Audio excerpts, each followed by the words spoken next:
Beyond its environmental and social impact, this project is also a sound commercial investment. With a total investment value of US dollars 800 million, it is projected to generate more than 13 million US dollars, that is 1.7 billion Kenya shillings in annual profits to KenGen, while opening new frontiers for carbon credit generation and trading under international climate mechanisms. Around the world, markets are rewarding sustainability. Green fertilizer will give Kenyan exports a competitive edge, open new markets for our agribusinesses, and strengthen our position in global value chains. Kenya is proud to lead Africa in proving that green innovation is both profitable and sustainable. Ladies and gentlemen, as you all appreciate, investments in energy are among the most capital-intensive ventures any nation can undertake. Expanding generation, transmission, and distribution requires massive upfront resources, yet it remains the foundation of every thriving economy. Without affordable and reliable power, there cannot be true industrialization, no thriving enterprise, and no inclusive prosperity. That is why we must pursue innovative and sustainable pathways to expand our national energy capacity. Kenya cannot realize her industrial and development aspirations on the current installed capacity of 2,300 megawatts. To power our ambition in manufacturing, mining, agriculture, infrastructure, and digital innovation, we must think bigger, move faster, and invest smarter. As government, we have therefore set out an ambitious target to increase our national energy capacity to at least 10,000 megawatts in the next decade. Achieving this goal will demand bold partnerships, creative financing, and strategic foresight. It is the reason why we are not only giving priority to public-private partnerships, such as the one we launched here today, but also establishing a national infrastructure fund to mobilize long-term blended capital for transformative projects, not only in energy, but also in transport, in our airports, in roads, in our dams, and other critical enablers of growth. As we expand our energy base, we are also transforming how we manage water and food security. We must be a nation that dreams boldly and executes decisively. Our target is to build 50 new mega dams across the country, bringing at least 2.5 million acres of land under irrigation to secure our food supply, boost agricultural productivity, and expand our agricultural exports. We cannot claim to be a food secure nation while still depending on rain-fed agriculture. Expanded irrigation will enable us to cut our current food import bill, now standing at Kenya shillings 500 billion shillings annually, and redirect those resources to finance our national transformation agenda. At the same time, we must expand our road network. And speaking about what I have said here, the Member of Parliament who represents the next constituency here, on behalf of the other leaders from this region, it is our intention that as we expand the job opportunities that will be found in this KenGen, as was said by KenGen management, they will involve the local community here in making sure that the young people that come from this area become part and parcel of the workforce that will drive this great investment.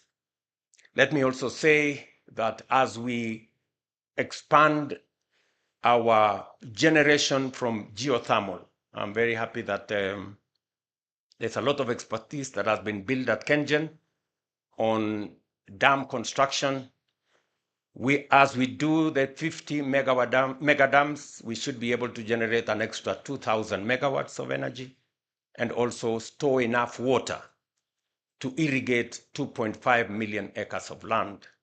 Because at the moment, the land under production in rain-fed agriculture is almost depleted. And therefore, the only potential that exists for us to generate and produce more food and stop importing food to Kenya is to go irrigation. Irrigation, therefore, requires us to store water and to also make sure that we generate energy using that water as we use it for irrigation. And therefore, I am looking forward to working with the leaders in this space, members of parliament, both at the National Assembly and the Senate, as we push the new initiative that will give us an infrastructure fund that is going to work with the private sector. We all realize that unless we leverage the private sector, we will not have enough resources to drive our transformation. But if we work with the private sector, like in this particular case, Kaishan is investing $800 million. That is 100 billion shillings. That is not our money. That is not in the balance sheet of the Kenya government. It is private sector money. But how are we connecting the dots? We are giving them a power purchase agreement. We are going to give them a fertilizer purchase agreement that is going to support this investment. The National Infrastructure Fund will be able to be the fulcrum where we can structure more investments, leveraging on public resources, public assets, to leverage private sector resources to be able to implement public projects. Just here in Naivasha, this month, I will be coming to launch the road from Rironi to Mau Summit. It is going to cost anywhere between 170 and 200 billion. Again, it is not public money. How are we leveraging the private sector? This is private sector money. We are going to give them a concession agreement that is going to generate resources for them to repay their investment.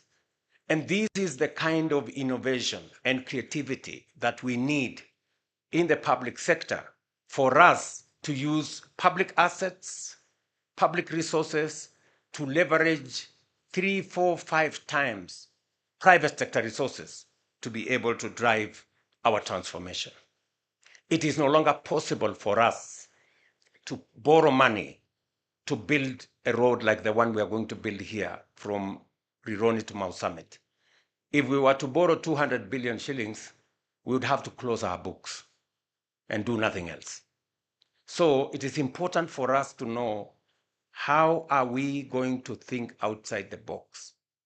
We need to be strategic, we need to be innovative, and we need to be agile in how we leverage the resources that we have. And that is why I am determined that our country has tremendous potential, and we've always talked about it, but we haven't actualized because there has not been enough strategic thinking, enough creative and innovative investments to be able to unlock the great potential that the country is. And that is why I insist that Kenya is a third world country by mistake. And we owe it to the people of Kenya to get Kenya to the right place. Kenya is supposed to be among the first world countries. And we can do it in our lifetime if we are strategic, if we are innovative, and if we can think outside the box. And therefore, I am very confident that this investment energizes our resolve of transforming Kenya to that great nation that it should be.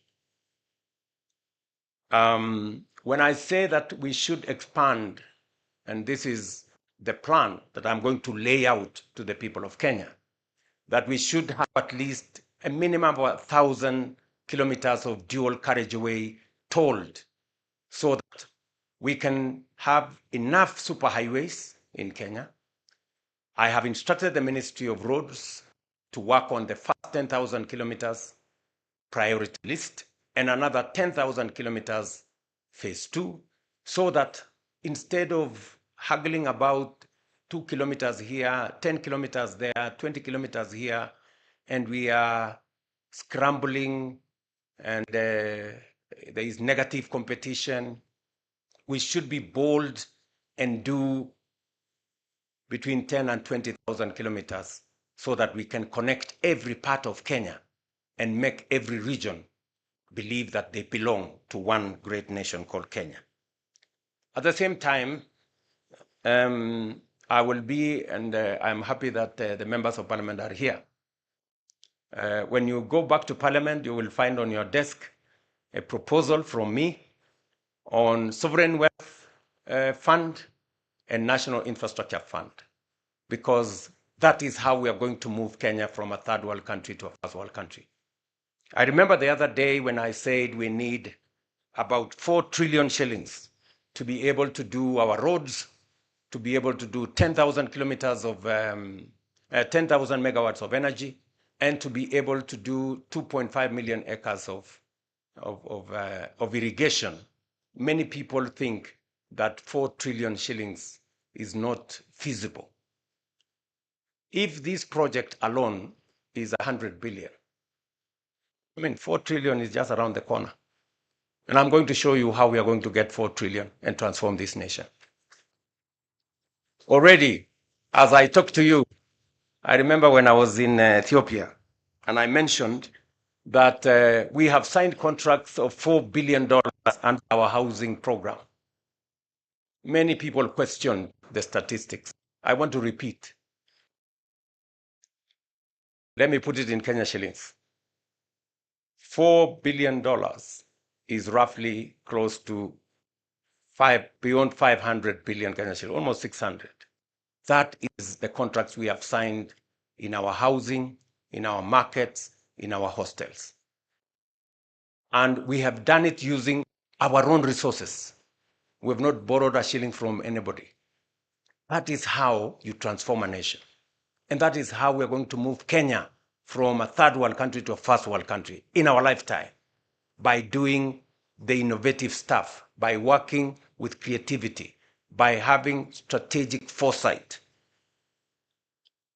I welcome all leaders. I'm happy members of parliament are here, and every other Kenyan, that we're going to work together.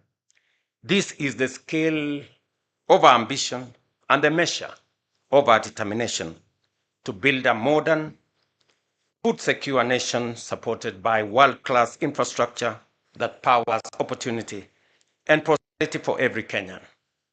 Together, we are called upon to dream boldly, act decisively, and deliver a future of shared prosperity. One of the presidents of the United States said, leaders are measured by the vision they have and the price they are willing to pay for its achievement. I want to challenge every leader in Kenya that the vision we have for our nation, we must be willing to pay the price for its achievement. Thank you very much. My very best wishes to Kaishan and Kenjen. I look forward to coming here in 2027 in April to open the plant, and I look forward to your supply of fertilizer in August, as you have told me.